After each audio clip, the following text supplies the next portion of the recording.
Republican Senator John Kennedy of Louisiana here with me in Washington. He, of course, is on Judiciary, Appropriations, Budget, Banking, Housing, and Urban Affairs. Great to see you, Senator. Good to see you, Martha. You look well. Thank you. Wonderful to have you with us.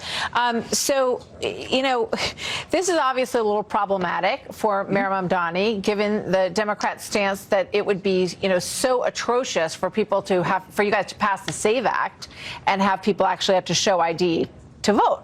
Yeah. Well, you know, I don't know the mayor. He seems like a nice enough guy, but he must think there's an award for being stupid. I mean, the American people look at this stuff, and they're aghast. You're going to require somebody to show not one form, but two forms of ID in order to shovel snow, but not to vote.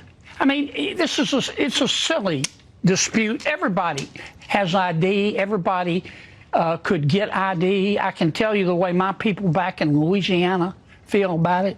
They feel about it they tell me, if you can't figure out how to get an ID, you probably shouldn't be voting.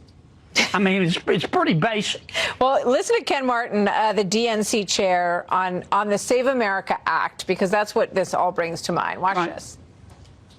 There are lots of people in this country that don't have voter IDs, right? Whether it's seniors, whether it's young people, you know, we know that this would have a dramatic impact on married women. Reality is this would actually be one of the largest poll taxes on the American people, forcing people to go and get an ID to vote. There is no massive voter fraud in this country, so this is a solution search of a problem that is actually going to disenfranchise millions of American voters. All right. It's not worth it.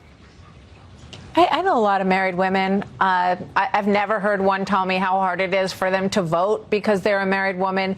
What's at the heart of this? What's this really all about? It's a loss of perspective. It's the attitude that if they're for it, we've got to be against it. Look, Mr. Martin also seems like a nice guy. I don't hate anybody. To him, I'd say, you know, paraphrasing Congresswoman Omar, I love you like a brother, man, but for God's sake, stop and think about what you're saying. Everybody has to show an ID for everything. And it's this kind of thinking that led Mr. Martin and others to want to debate with a straight face about whether men can breastfeed.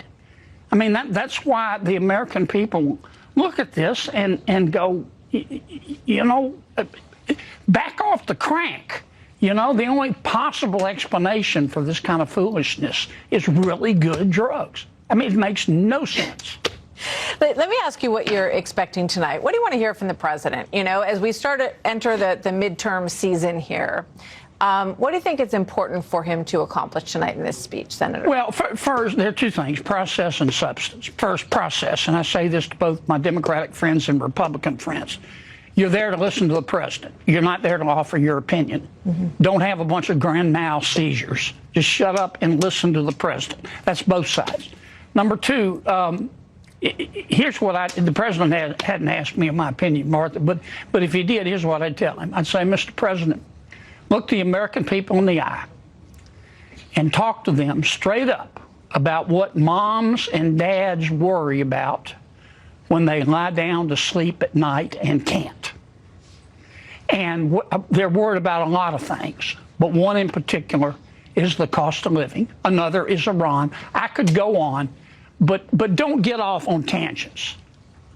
Keep it on America and the cost of living, because we've got too many undeserving people at the top getting bailouts and too many undeserving people at the bottom getting handouts, and people in the middle are tired of getting the bill. That's what I'd tell him. All right. Well, we'll see if that's the road that he takes tonight. I think both of those things are clearly on the agenda for what is expected to be a big speech tonight. And can I say one more thing? Please. You deserve a pay raise. Oh, thank you. Thank you. I'll be your agent. We'll at least get you a new car. We were talking in the break about all those things. No, I am well taken care of. And I thank you very much. I listen to your show all the time. Thank you. You don't scream. You don't yell. You let everybody have their point of view.